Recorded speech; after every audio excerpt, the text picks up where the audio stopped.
Bonjour, et comme vous pouvez voir, nous sommes de nouveau dans nos locaux. Nous avons eu l'autorisation de nous retrouver. On a à 10, à condition de respecter les distances de sécurité. Vous avez vu, on s'est bien éloignés les uns des autres. Si vous ne le voyez pas maintenant, vous le verrez plus tard. C'est quand même bien de pouvoir se retrouver ensemble.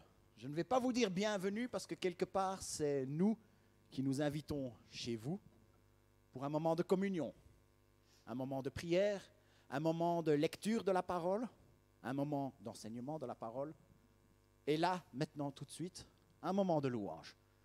J'espère que ce que nous allons chanter maintenant, qui est l'ami fidèle et tendre, c'est ce que vous êtes en train de ressentir en ce moment. J'espère que vous trouvez en Jésus un ami fidèle et tendre. Vous savez une chose, c'est que même si vous ne le ressentez pas, ça reste une vérité. Jésus-Christ est notre ami fidèle et tendre sur qui nous pouvons compter. Sébastien va me donner le rythme et on va démarrer.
Propose une petite lecture, une sélection de versets dans le psaume chapitre 91. Celui qui s'abrite tout près du Très-Haut repose en un lieu sûr à l'ombre du Tout-Puissant. Je dis, Éternel, tu es mon refuge et ma forteresse. Oui, tu es mon Dieu, en qui j'ai confiance. Versets 5 et 6. Tu n'as plus à craindre les terreurs la nuit, ni flèches qui volent durant la journée, ni contagion rôdant dans l'obscurité, ni isolation qui frappe à midi. Et les versets 14 à 16. Parce qu'il m'est attaché à moi, le Seigneur, je vais le sauver et le protéger, car il me connaît. Il m'invoquera, je lui répondrai. Oui, je serai avec lui. C'est Dieu qui parle maintenant. Au moment de la détresse, je le délivrerai. Je le couvrirai de gloire et je comblerai de jours. Je lui ferai connaître mon salut. Ça, c'est notre Dieu admirable, inébranlable.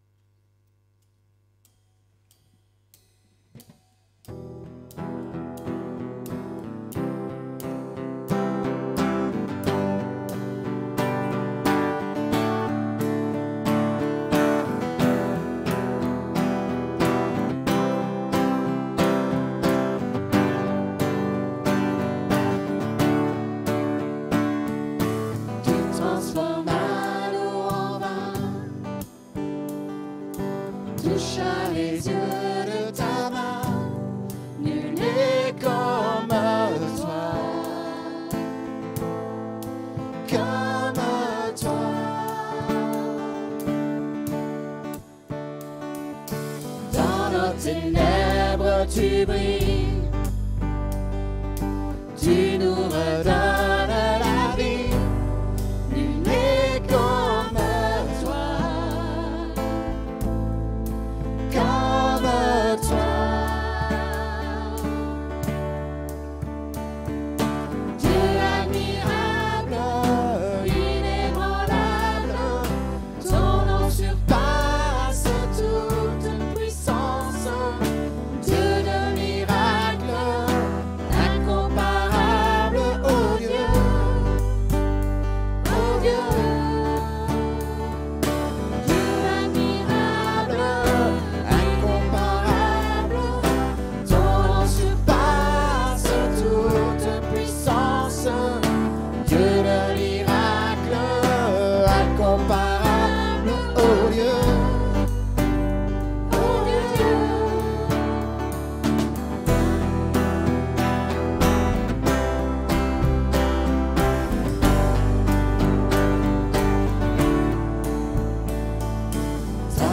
Ténèbres, tu brilles, tu nous redonnes la vie, nul n'est comme toi, comme toi. Dieu admirable, inébranlable, ton nom surpasse toute puissance.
toute puissance, Dieu de miracle, incomparable, oh Dieu, oh Dieu.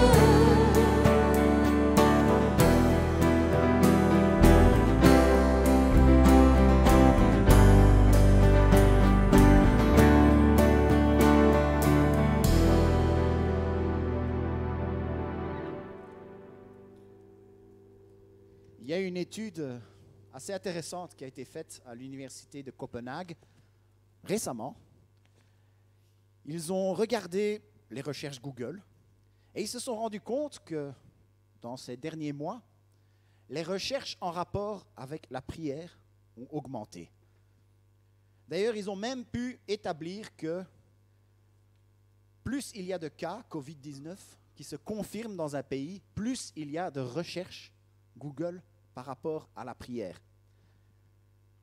Dans les temps de difficulté, les hommes et les femmes crient vers Dieu. Nous pouvons nous réjouir que des hommes et des femmes se tournent vers Dieu, se crient vers Dieu. Et il faut que nous le fassions aussi, crier vers Dieu. Nous pouvons le faire quand il y a des difficultés. Nous pouvons aussi le faire quand les choses vont bien.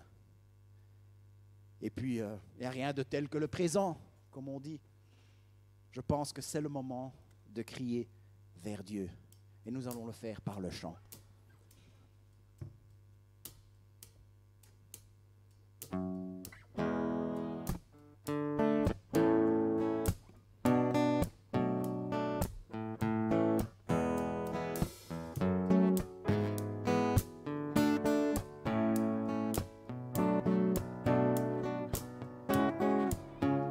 Comme soupire une biche après l'eau d'un ruisseau, moi aussi, ô Seigneur, je soupire après toi.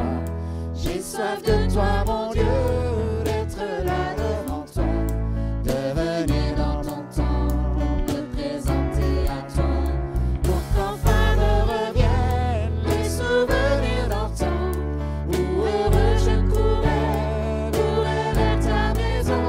Je veux crier à toi, plutôt que de me plaindre, je veux compter sur toi, te louer à nouveau. L'espérance et la joie seront dans ta présence. Je veux crier à toi, mon sauveur et mon Dieu. Je voudrais retrouver cet amour et ce feu, encore une fois brûlé, être fou amoureux de toi, attaché à tes pas, vibrer à ta parole et au son de ta voix, pour qu'enfin me reviennent les souvenirs d'antan, où heureux je courais vers ta maison. Je veux crier à toi, plutôt que de me plaindre, je veux compter sur toi, te louer à nouveau. L'espérance et la joie seront dans ta présence. Je veux crier à toi, mon sauveur et mon Dieu.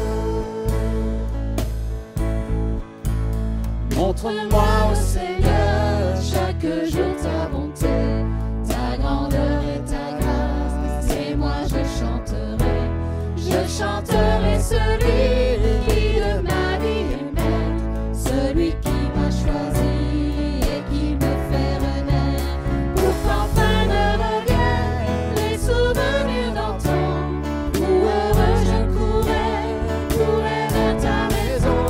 Je veux crier à toi, plutôt que de me plaindre, je veux compter sur toi, te louer à nouveau. L'espérance et la joie seront dans ta présence. Je veux crier à toi, mon sauveur et mon Dieu. Seigneur notre Dieu, nous voulons crier vers toi. Il y a tellement de choses pour lesquelles nous pouvons crier. Seigneur, nous appelons à ton secours. Seigneur, tu nous demandes de faire connaître nos requêtes. Tu nous demandes de nous approcher du trône de la grâce pour le pardon de nos péchés et pour être secourus dans nos besoins. Seigneur, nous voulons te faire connaître. Il Il y a tellement de requêtes. Ces gens qui souffrent de la maladie en ce moment, ces gens qui souffrent d'avoir perdu un être cher. Seigneur, nous te remercions parce que tu es le Dieu bienveillant qui est là pour nous. Tu es l'ami fidèle et tendre qui est là pour nous. Seigneur notre Dieu, nous voulons crier à toi pour toutes ces personnes qui traversent d'autres difficultés, les difficultés économiques qui arrivent aussi, Seigneur. Nous voulons crier vers toi pour cela, pour ces gens qui nous sont chers, qui souffrent aussi. Seigneur, nous voulons prier pour toutes ces personnes à risque que nous connaissons. Seigneur, ces angoisses que nous avons pour eux, nous crions vers toi pour ta protection, pour ta paix et ta joie. Merci Seigneur pour ta bienveillance envers nous. Merci Seigneur pour ta fidélité envers nous. Ta bienveillance.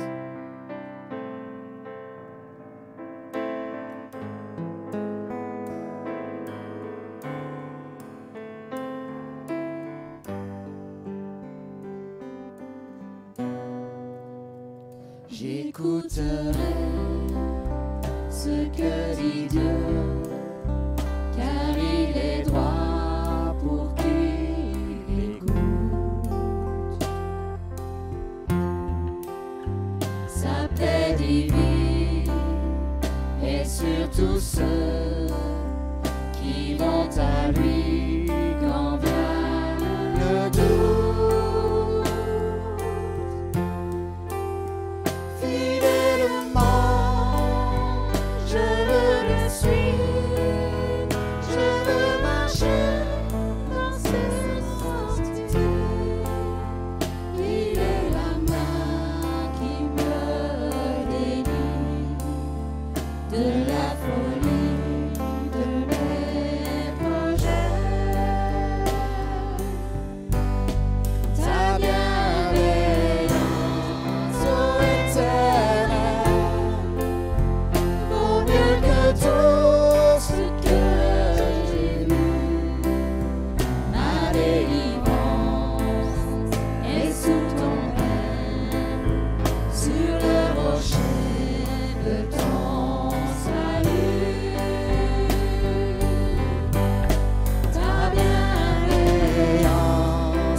Lorsque son nom est exalté,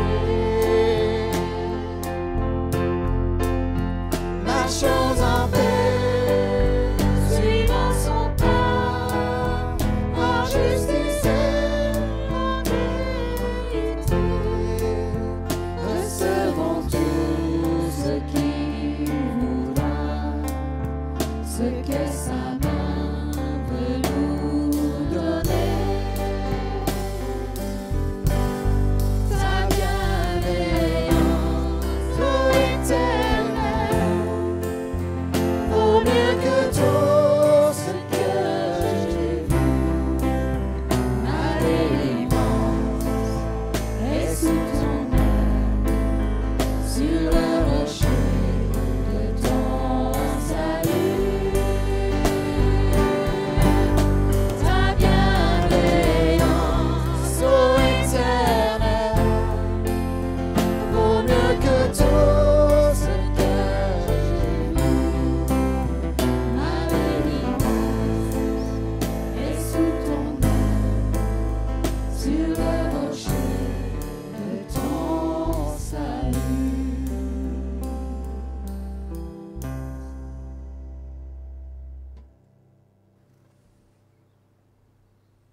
Bonjour à chacun.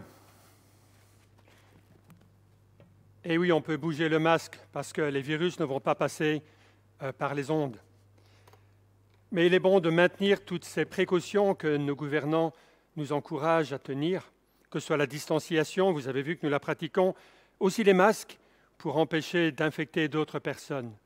Mais aujourd'hui, on n'est pas venu pour être infectés, nous sommes venus pour être rechargés. C'est un petit peu comme nos iPads, nos tablettes, nos GSM. Il vient le moment où la batterie s'épuise et on a besoin de recharger la batterie. On a besoin d'être renouvelé, fortifié. Et alors que je regardais le stream, je voyais vos noms qui apparaissaient. C'est un petit peu comme si je vous voyais ici, et puis je vous imaginais dans toute la Belgique. Et j'avais une chaleur au cœur de savoir que le corps de Christ est uni. Uni pour vaincre cette pandémie, mais uni bien au-delà, pour partager le message de Jésus-Christ, pour partager l'espoir qui vit en nous. Et c'est ce que nous voulons faire dans ces quelques minutes. Nous recharger en louant le Seigneur, en chantant sa gloire. Merci à nos musiciens qui nous ont conduits dans ce temps. Mais nous voulons aussi nous tourner vers sa parole, recharger notre esprit des vérités de la parole de Dieu. Quand on regarde les grands titres, on voit régulièrement des gens qui se posent des questions. Covid-19 et la fin du monde. Et je voyais ce titre, Fin du monde. Le coronavirus est-il la plaie prophétisée dans l'Apocalypse? Cet autre, pourquoi certains chrétiens pensent-ils que le coronavirus est une prophétie apocalyptique? Apocalypse, 8 scénarios possibles de la fin du monde. La Libre Belgique, le coronavirus, fléau de Dieu, point d'interrogation. Ou même Charlie Hebdo, toujours un peu plus provocateur. Coronavirus, 2 points. Dieu, facteur de contamination massif. Mais qu'en est-il? D'autres chrétiens se posent les mêmes questions. Et je vous inviterai d'ailleurs à suivre un webinaire qui sera proposé cette semaine avec Raphaël Anzamberger de France et Florent Varac, un auteur bien connu. Le lien sera placé soit en commentaire ou cet après-midi sur la page Facebook. Il y a 2 livres qui sortent et qui vont sortir. Un, je crois, sortira jeudi. John Lennox, professeur d'université en Angleterre, chrétien engagé, a écrit un livre, Coronavirus, où est Dieu? Et il sera disponible. Si vous voulez absolument l'obtenir, vous pouvez me contacter, où il y a le lien pour le commander chez BLF, l'éditeur. Ou cet autre de John Piper, Coronavirus et Christ. Le lien sera aussi positionné. Mais en attendant, examinons ce que l'Écriture nous dit. Qu'en est-il? Le coronavirus est-il un signe de la fin des temps, du jugement de Dieu? La Bible est une source extraordinaire d'informations. D'ailleurs, pour le chrétien, elle est la boussole, elle est la lumière sur le sentier. Et elle nous éclaire aussi sur la fin des temps, sur la destinée de l'humanité, sur le jugement, sur le retour du Christ. Au préalable, il est bon de bien préciser que si quelqu'un vous dit qu'il connaît le jour ou l'heure du retour de Jésus-Christ, c'est un faux prophète. La Bible, très clairement, parlant de la part de Dieu, dit que personne ne connaît ni le jour ni l'heure. De nombreuses sectes ont propagé des dates, ont avancé des théories, nous ont dit qu'ils savaient quand le Christ allait revenir. Faux prophète, c'est le verdict de la Bible, car personne ne sait ni le jour ni l'heure. Mais nous avons des indices qui nous sont donnés dans la Bible, des indices qui nous révèlent les signes avant-coureurs du retour de Jésus-Christ, des signes qui nous permettent un petit peu de répondre à cette question. Approchons-nous de la fin des temps? Partons un petit peu en arrière au départ. L'Ancien Testament déborde de prophéties, des prophéties qui se sont pour la plupart réalisées.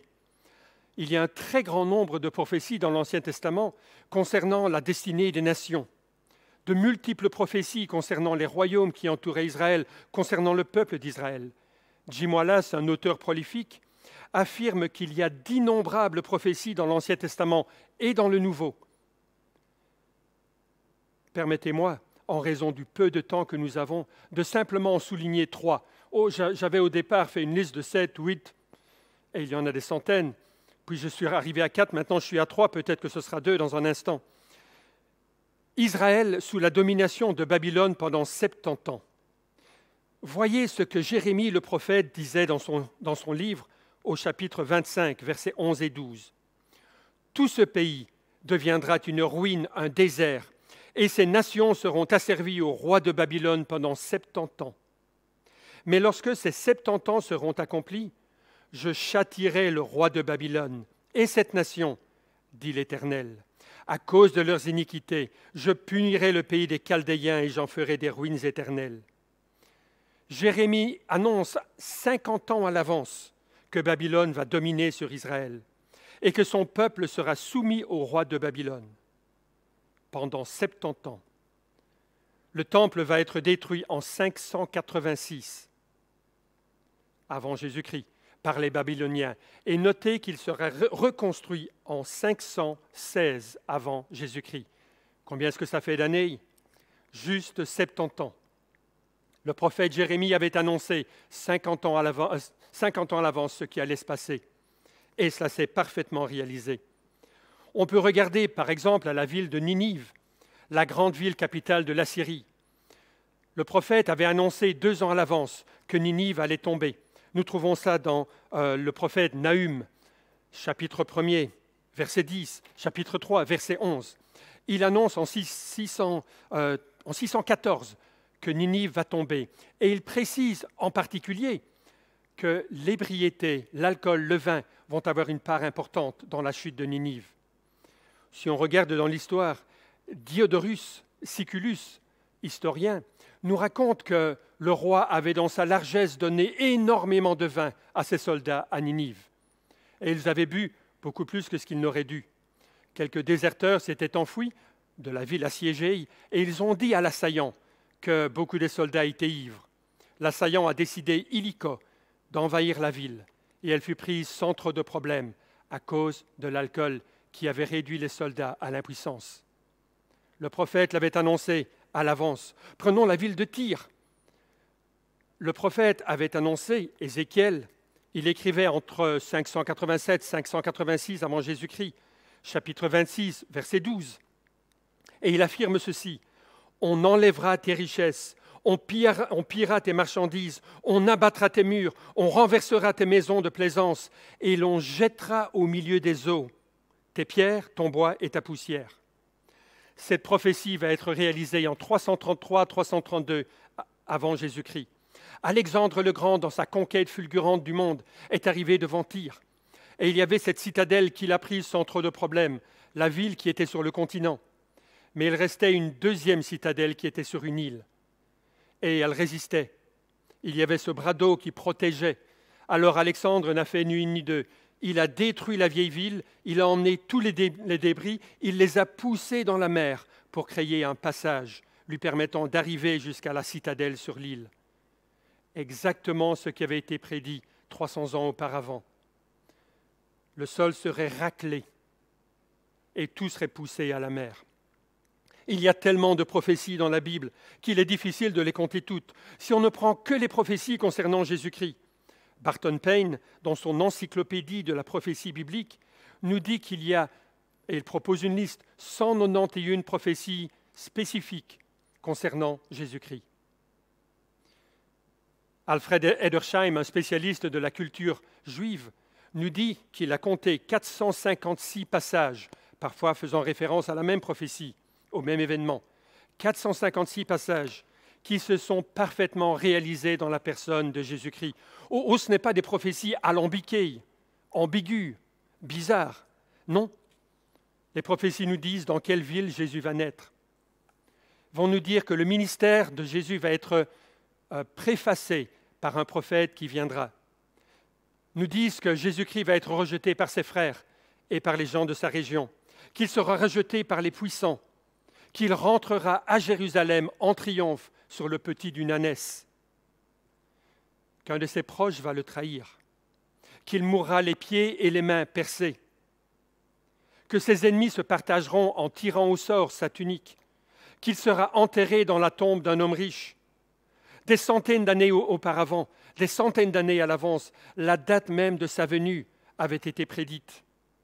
Pour ceux qui savaient comprendre, lire entre les lignes.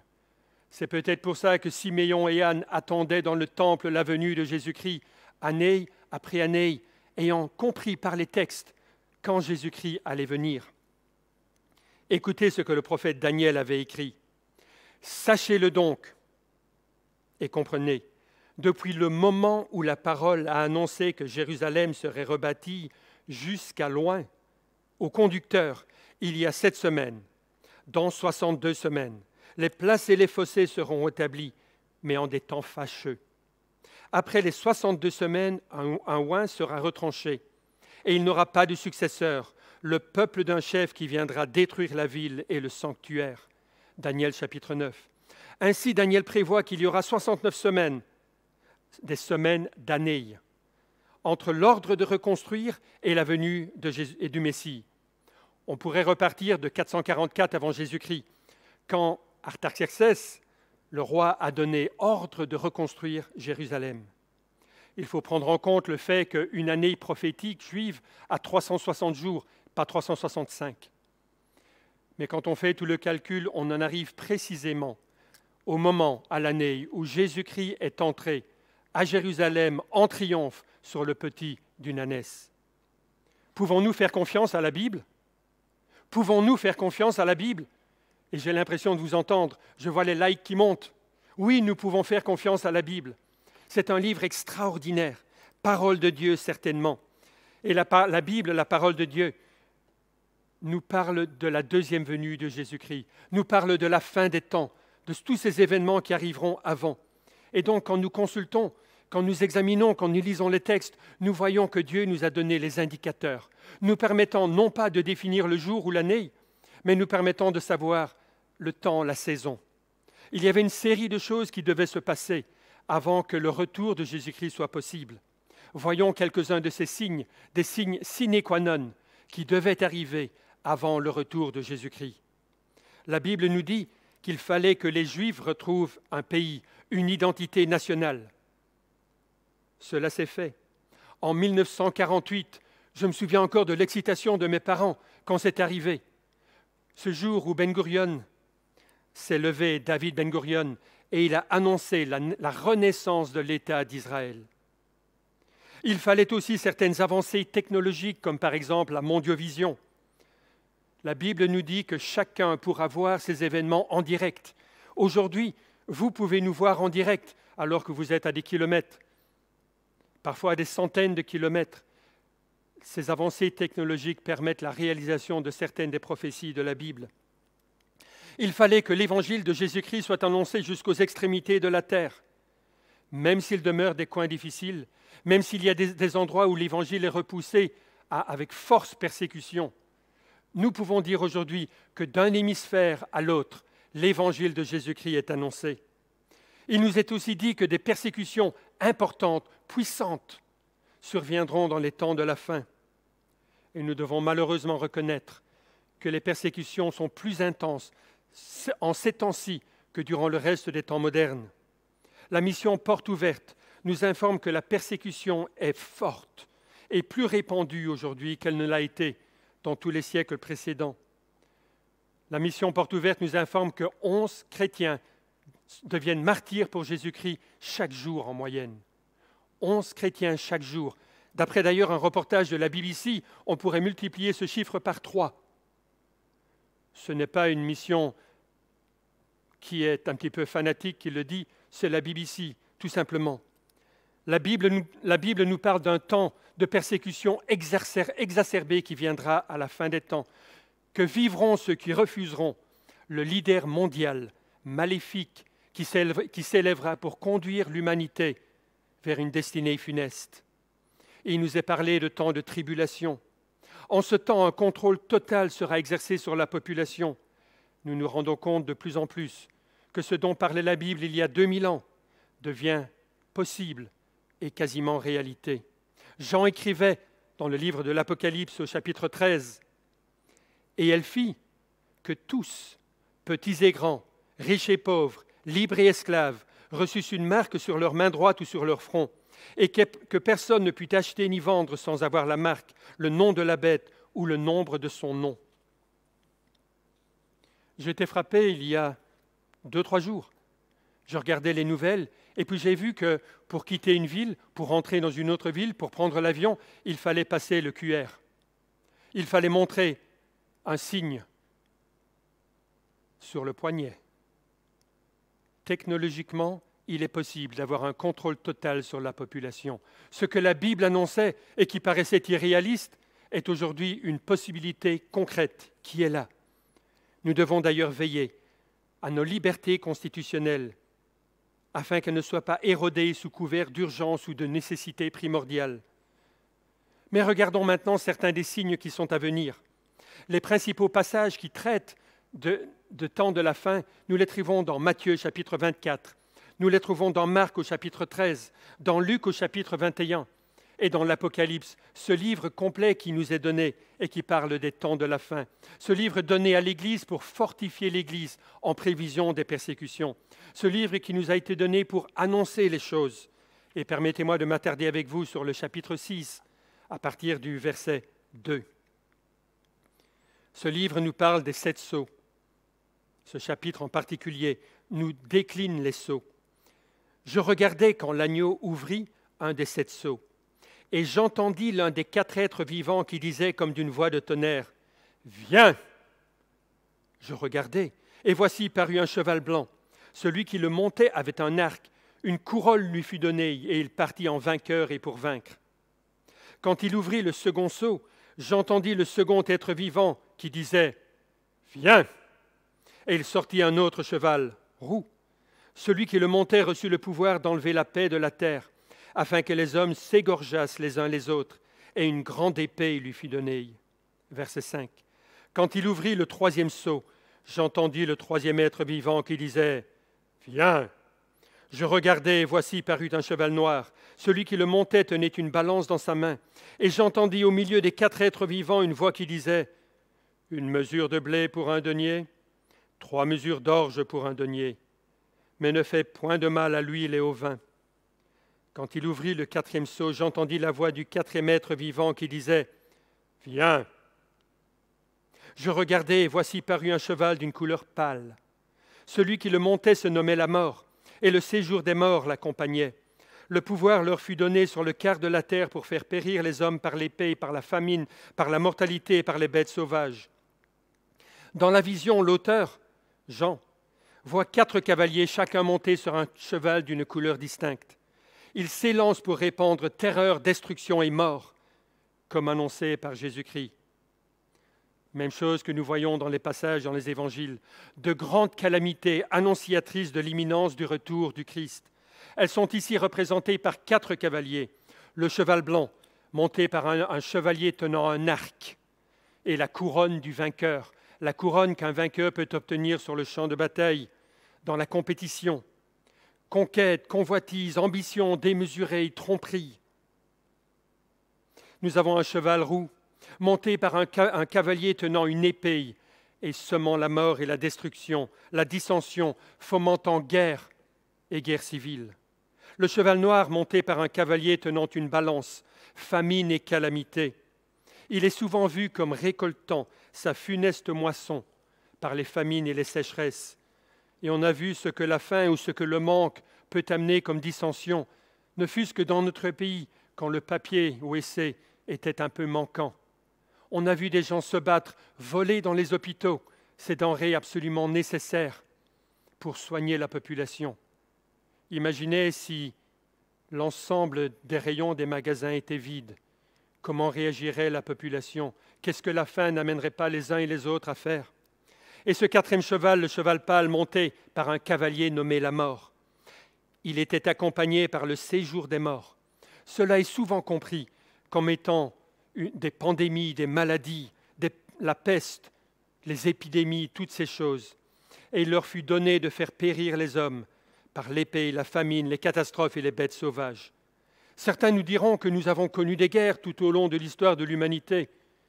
N'est-il pas vrai que le cœur de l'homme, toujours en train d'houspiller, toujours en train d'attaquer, de chercher? Oui, des guerres ont parsemé l'histoire de l'humanité. On nous parle de la Grande Guerre, de la Deuxième Guerre mondiale, et alors même que je vous parle aujourd'hui, il y a des guerres larvées sur les différents continents du monde. Mais dans les temps de la fin, il y aura une flambée. Il y aura une flambée de tremblements de terre, d'épidémies, de pandémies. Ce qui est frappant ici, dans ces temps de la fin, c'est le lourd tribut que l'humanité va payer à ces 4 cavaliers. Un quart de la population de la Terre va y rester, nous dit le texte. Nous avons des catastrophes qui sont meurtrières, des guerres, surtout civiles aujourd'hui, qui font plus de morts que nous ne voulons l'imaginer. Les famines, les sécheresses endeuillent des régions entières, des pays complets. Mais nous n'avons jamais approché le quart de la population de la planète bleue. Regardons les grandes plaies. Le SARS, 774 morts. Le virus Ebola, 4447 morts. Le coronavirus, nous avons passé ce matin les 160 000 morts. La grippe saisonnière, plus de 500 000 morts chaque année. La grippe espagnole, ce que l'on a appelé la grande grippe, entre 1918 et 1920, 50 millions de morts. La peste bubonique, entre 100 et 125 millions de morts. Une part importante de la population de l'Europe, il est vrai, mais épargnant le reste du monde. Est-ce que le coronavirus pourrait être cette plaie annoncée en Apocalypse? 160 000 morts. C'est très loin du quart dont la Bible nous parle pour la population du monde. La Bible nous annonce le retour de Jésus-Christ et la fin des temps tels que nous les connaissons, l'ouverture d'une nouvelle page pour l'humanité. Un destin avec Dieu ou un destin loin de Dieu pour ceux qui l'auront refusé de leur vivant. Mais avant cela viendront des catastrophes, comme nous n'en avons jamais connues. Et émergera celui que l'apôtre Jean a appelé l'Antichrist. Il viendra pour expulser Dieu de l'humanité, de la vie de l'humanité, asphyxier hors de la vie de l'humanité la présence et la mention et la pensée de Dieu. Il voudra prendre la pensée de Dieu. Mais comme un grand tremblement de terre est en général précédé de petits tremblements de terre, de petites secousses, annonciatrices du grand tremblement, je crois que ces jugements sont aussi annoncés par de plus petits tremblements. Ces jugements sont annoncés par des jugements de moindre envergure, de la même manière que l'Antichrist est annoncé par le passage de petits antichrists. Ils ont la saveur et le message de l'Antichrist, mais pas son envergure. Les jugements que nous connaissons, les fléaux que nous connaissons sur notre terre, ont le goût du jugement à venir, mais pas son envergure. Il ne faut pas confondre les signes avant-coureurs avec la réalité qui viendra. Je me souviens quand j'habitais à la maison avec mes parents, nous habitions au fond d'une cour et il y avait des vieux pavés. Et quand mes parents étaient partis, en général, j'essayais de préparer certaines choses, j'aimais bien de préparer le souper, et j'attendais leur retour. Et puis, quand la voiture arrivait, elle faisait un signe distinctif, un bruit très distinctif que j'entendais. Mais comme la rue était aussi faite de pavés, je pouvais parfois confondre. J'entendais une voiture passer et je me disais « Ah, mes parents sont là, mes parents sont là !» Notez bien, quand leur voiture arrivait, la coccinelle, quand elle rentrait dans l'allée et j'entendais le roulement des pneus sur les pavés, je savais, sans pouvoir me tromper, là, qu'ils arrivaient. Alors il fallait vite ranger l'espace où j'étais. Il fallait peut-être réchauffer les pommes de terre. Je voulais être prêt pour leur retour. De la même manière, frères et sœurs, nous devons être prêts pour le retour de Jésus-Christ. Si vous ne connaissez pas Jésus-Christ comme votre Sauveur et Seigneur, il faut vous préparer pour son retour. Ces signes que nous connaissons, cette pandémie que nous connaissons, est un signe, un avertissement, nous disant « Attention, un jour il reviendra. Gardons les yeux ouverts. Veillons à ne pas nous laisser aller à tout vent de doctrine, à ne pas suivre ceux qui ne cherchent qu'à nous égarer, nous annonçant le jour et la date, nous annonçant des choses que Dieu n'a pas promises. » Il faut vérifier, tout passer au crible de la Bible, de sa parole. Et nous rejoignons donc les conclusions de nombreux spécialistes des questions prophétiques, des questions de l'eschatologie et de la Bible. Ainsi, Julie Zwausmer et Sarah Pulliam, deux chrétiennes spécialisées qui passent leur temps à étudier les textes prophétiques, nous disent « Non, ceci n'est pas encore la fin du monde ». La Bible est très spécifique concernant ce qui arrivera à la fin, déclare Kinley. Il ajoute que les événements prophétisés, comme par exemple dans Apocalypse chapitre 6, ne sont pas encore avec nous. Le professeur Barrière conclut, je le cite, « Le coronavirus signale, ou non, le début de la fin des temps, je ne sais pas. Cependant, alors que j'examine attentivement les choses, ce virus qui se répand est certainement un avant-goût des plaies dont parle l'Apocalypse. Cela étant, il y a beaucoup à apprendre. Oui, d'accord, le Covid n'est pas le signe de la fin des temps. Ouf, diront certains. Mais alors, qu'a-t-il à nous dire? Mais alors, pourquoi Dieu permet-il la destruction massive qui en résulte? J'imagine que vous vous posez probablement la question de temps en temps, pourquoi est-ce que Dieu permet autant de destruction? Pourquoi a-t-il permis cette pandémie? Et si vous ne la vous posez pas, il est certain qu'autour de vous, des gens se la posent. Un virus, un tout petit virus, un minuscule virus vient bouleverser l'économie, arrêter les transports, bloquer la politique, la vie de tous les citoyens dans un pays. C'est en général la taille qui distingue un virus d'une bactérie. Quoiqu'on a découvert certains virus qui étaient assez gros, on les surnomme les éléphants des virus. David Wessner, professeur universitaire de biologie, nous propose la comparaison suivante. Dans un article de 2010 qui fut publié dans le journal Éducation à la nature, le virus de la polio fait 30 nanomètres de diamètre, c'est-à-dire 10 000 fois plus petit qu'un grain de sel. Vu qu'un grain de sel est 18 fois plus petit qu'un grain de riz. Le virus Covid, lui, est beaucoup plus gros que le virus de la polio. Il fait entre 65 et 125 nanomètres de diamètre. Il est entre 5 000 fois et 2 500 fois plus petit qu'un grain de sel. On a difficile de voir un grain de sel, n'est-ce pas? C'est pour ça que j'ai pris la comparaison du grain de riz. Ça, on peut l'imaginer. J'entendais d'ailleurs à Koh Lanta qui disait qu'un des compétiteurs mangeait les grains de riz un à la fois. Oui, il tenait un grain de riz, un à la fois. Un grain de riz est entre 45 000 et 90 000 fois plus petit. C'est très, très, très, très petit que ce virus du corona. C'est si petit qu'un microscope classique ne peut pas le distinguer. Et c'est ça, si petit, qui a bouleversé le monde entier, qui nous confine. Nous sommes 10 ici plutôt que d'être 200. C'est cela qui cloue les avions au sol, qui détraque l'économie, qui submerge les hôpitaux, qui remplit les morgues, qui nous met à chacun la boule au ventre. Et nous pensions tout contrôler. Icare s'est approché du soleil et ses ailes ont commencé à fondre, à se disloquer et à causer sa perte.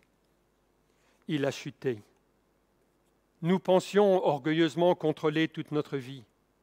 Et c'est là le premier message que l'humanité doit entendre. Nous ne sommes pas maîtres du monde. Nous ne sommes pas maîtres de notre destin. L'apôtre Jacques écrivait « À vous maintenant qui dites « Aujourd'hui ou demain, nous irons dans telle ville, nous y passerons une année, nous trafiquerons et nous gagnerons. » Vous ne savez pas ce qui arrivera demain, car qu'est-ce que votre vie? Vous êtes une vapeur qui paraît pour un peu de temps et qui ensuite disparaît. Vous devriez dire au contraire, si Dieu le veut, nous vivrons et nous ferons ceci ou cela. Mais maintenant, vous vous glorifiez dans vos pensées orgueilleuses. Au lieu de reconnaître la souveraineté de Dieu sur nos vies, dans les moindres détails de notre vie, nous nous élevons et nous pensons contrôler toutes choses. Nous pouvons sans crainte aujourd'hui, sans crainte d'être contredits, affirmer que cette pandémie rappelle à l'humanité qu'elle est sous la maîtrise de Dieu, sous la souveraineté de Dieu. Elle qui pensait tout contrôler, que l'homme était au centre et avait toutes les manettes entre ses mains. Non, c'est encore une tour de Babel qui s'effondre. Le Covid n'est pas le signe de la fin du monde, d'accord. Mais est-ce qu'il est, comme certains le disent, le signe que la terre se révolte?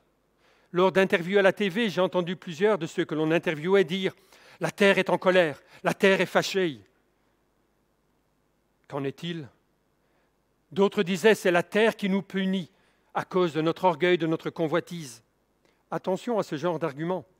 Il y a un anthropomorphisme inacceptable à la base, au départ de ce raisonnement. Cela présume que la terre, la nature, a des sentiments, réfléchit et consciemment prend des décisions. Décision de se venger, de se défendre, décide de punir l'humanité, l'homme et les femmes. C'est attribué à la nature, aux plantes, aux arbres, aux rochers, aux océans, une conscience. des sentiments, de l'affectivité, une volonté dont ils sont dénués. C'est quelque part nous projeter en eux, nous lire en eux. C'est très loin de la vision biblique, de la vision que Dieu a donnée. Dieu a créé la terre, Dieu a créé le cosmos et il a placé l'homme comme gérant, gestionnaire de sa création. Quand l'homme a choisi de se rebeller contre Dieu, il a introduit dans son cœur le péché. Dans le monde, il a introduit le péché, dans l'ensemble de la nature. Et le propre du péché, c'est de détruire. Tout ce qui va contre Dieu, qui ne respecte pas le Créateur, détruit et empêche que le potentiel voulu par Dieu soit réalisé. La nature, dans tous ses aspects, a été touchée par la rébellion de l'homme contre Dieu, et la nature aussi souffre du péché. Dans un bel exemple d'anthropomorphisme assumé, lui, la Bible nous dit que la nature aspire à la rédemption, au salut offert par Dieu par le sacrifice de Jésus-Christ. Oui, mais quand même, ce virus, est-ce que Dieu n'aurait pas pu empêcher le virus de se répandre, de se développer? Est-ce qu'il ne pourrait pas empêcher les mutations de ce virus? Le monde serait bien mieux s'il n'y avait pas tous ces virus. C'est allé un peu vite. C'est arrivé à des conclusions dangereuses même. Le mot virus a pour nous une connotation négative, mortalité, morbidité, mauvaise réputation, n'est-ce pas? Mais elle n'est pas universellement méritée. Selon le docteur Marilyn Rosink, professeur de biologie, de microbiologie de l'environnement et de pathologie des plantes, je ne savais pas même que cette spécialisation existait, à l'Université d'État de la Pennsylvanie, elle nous dit « Les virus comme les bactéries peuvent être des microbes bénéfiques pour la santé humaine et pour l'agriculture. D'ailleurs, les virus ont un rôle important à jouer en ce qui concerne les bactéries. Sans les virus, nous aurions probablement une terre qui serait couverte de bactéries, d'un genre de soupe à la bactérie. Pas une perspective alléchante, n'est-ce pas? D'ailleurs, si nous pestons contre l'impact des virus sur notre style de vie, il serait opportun, quand même, de remarquer que nous portons, êtres humains, une part importante de responsabilité dans ces pandémies. 7 sur 7 proposait un article cette semaine. Des chercheurs universitaires reprenaient le data d'études publiées depuis 2013 sur la transmission des maladies des animaux vers les êtres humains. Et ils indiquaient que la responsabilité de l'homme est largement engagée. En effet, écrivait-il, les rongeurs, les primates, les chauves-souris ont été identifiés comme hôtes de la majorité des virus transmis à l'homme, 75,8%, et les animaux domestiques comme porteurs de 50% des zoonoses, c'est-à-dire la transmission d'un virus porté par un animal vers l'être humain.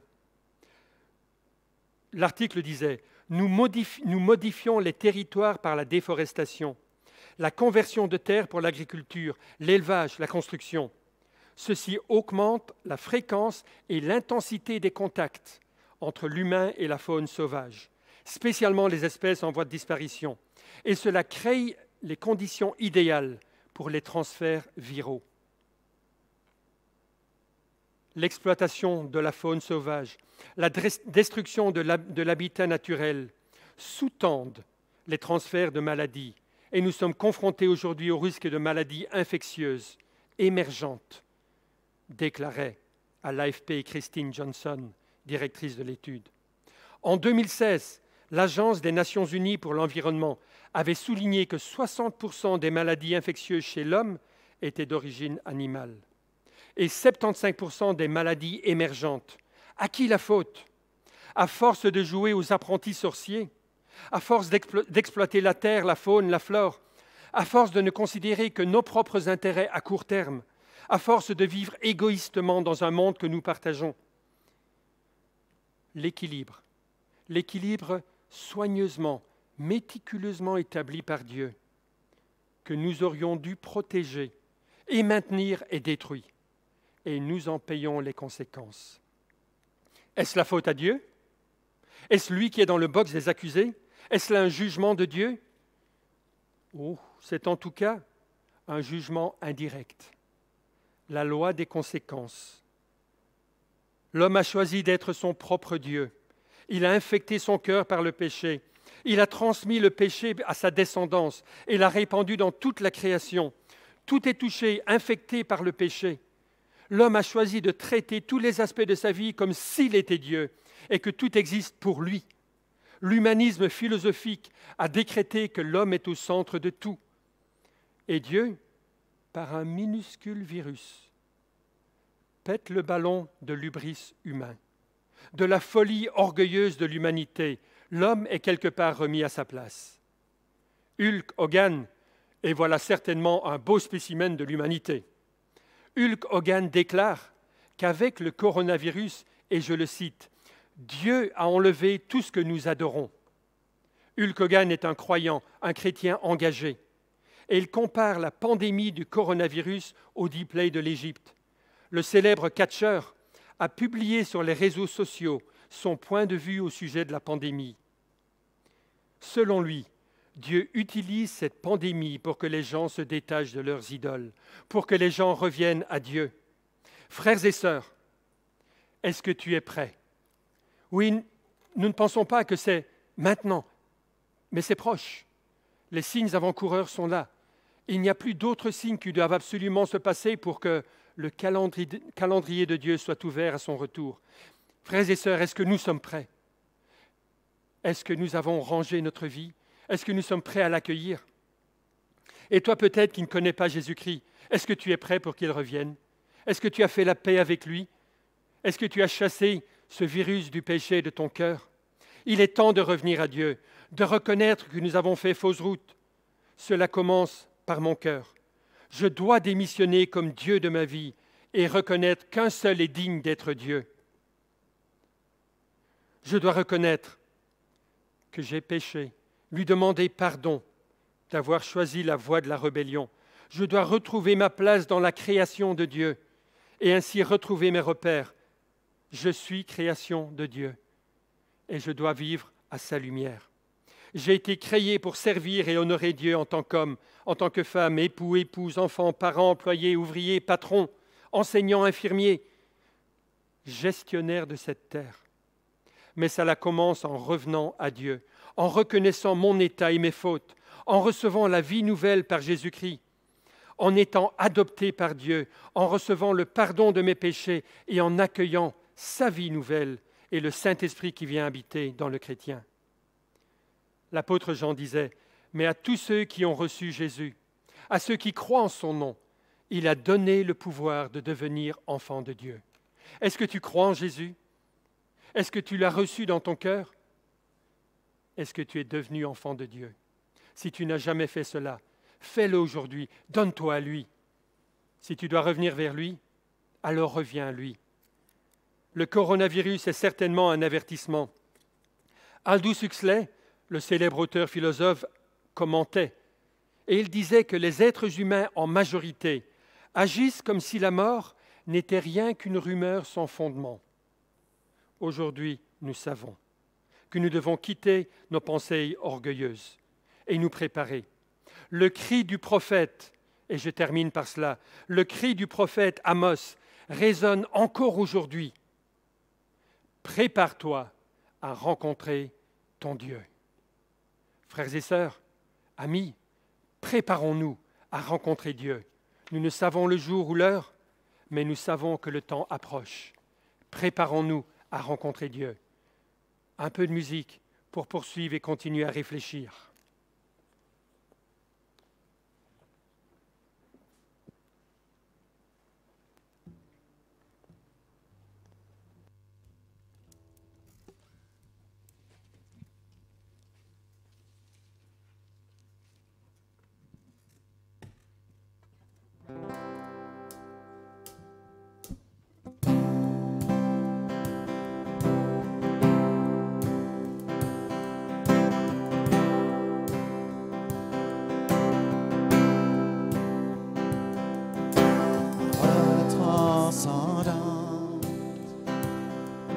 Au commencement présent,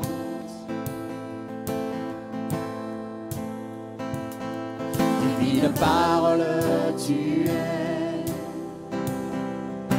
de toute éternité.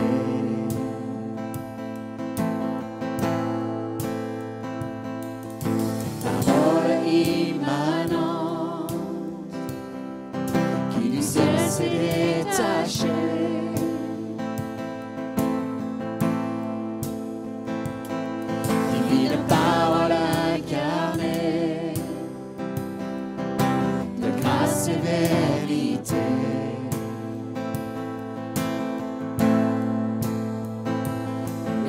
Messager d'espérance, sauvé à la souffrance, Christ porte à notre honte. En lui la grâce abonde.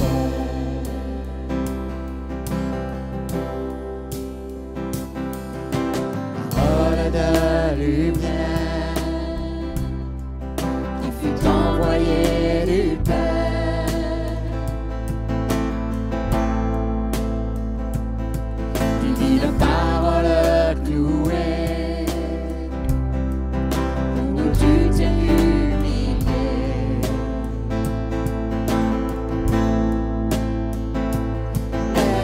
Messager d'espérance, sauvé à la souffrance, Christ porte à notre honte. En lui la grâce abonde.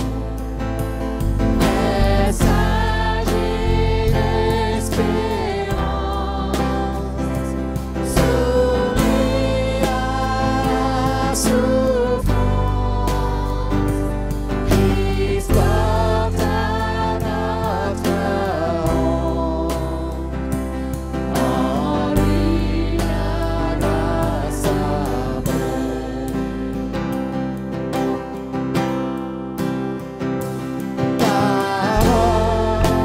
Parole venue chez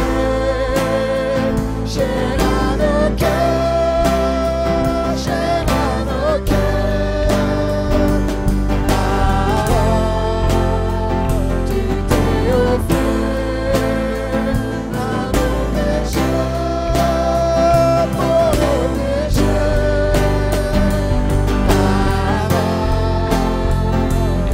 venue chère à nos cœurs, chère à nos cœurs.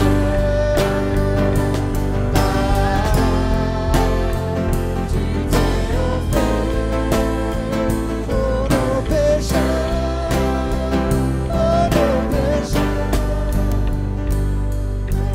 Messager d'espérance, soumis à la souffrance, Christ porte à notre honte. En lui la grâce abonde.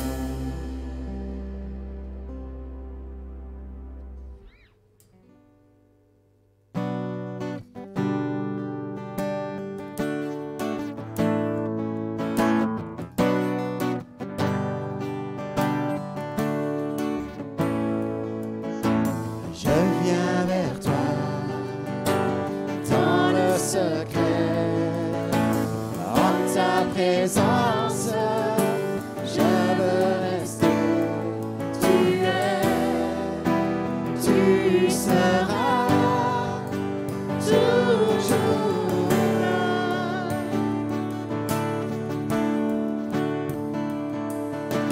Tout contre toi, près de ton cœur, je peux entendre ta voix, Seigneur. Tu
sera toujours là.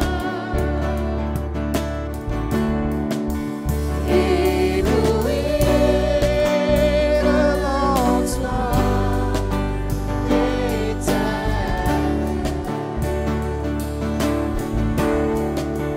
Ébahi par l'amour de ton ciel. Je suis là à tes pieds. Je viens t'adorer. Je désire habiter près de toi.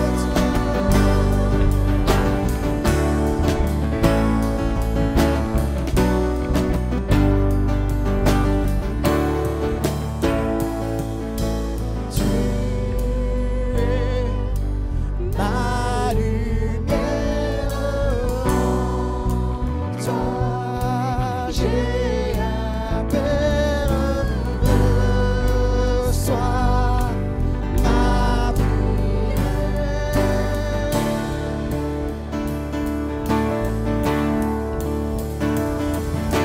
Tu es ma lumière, en toi j'ai un père, reçois ma prière.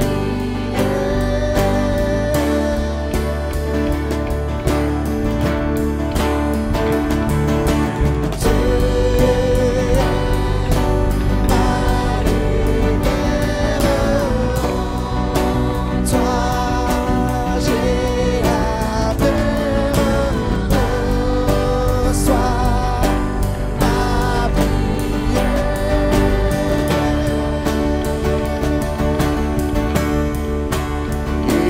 Ébloui devant toi, éternel.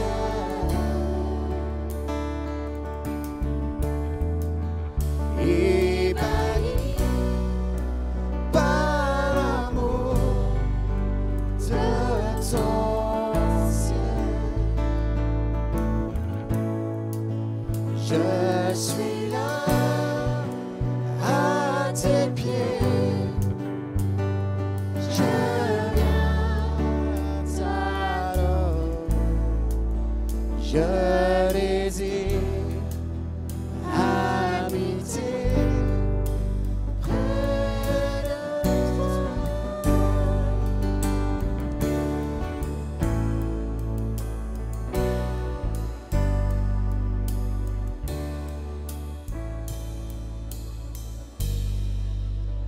À celui qui peut vous garder de toute chute et vous faire paraître en sa présence glorieuse, sans reproche et exultant de joie, au Dieu unique qui nous a sauvés par Jésus-Christ notre Seigneur, à lui appartiennent la gloire, la majesté, la force et l'autorité avant tous les temps, maintenant et durant toute l'éternité.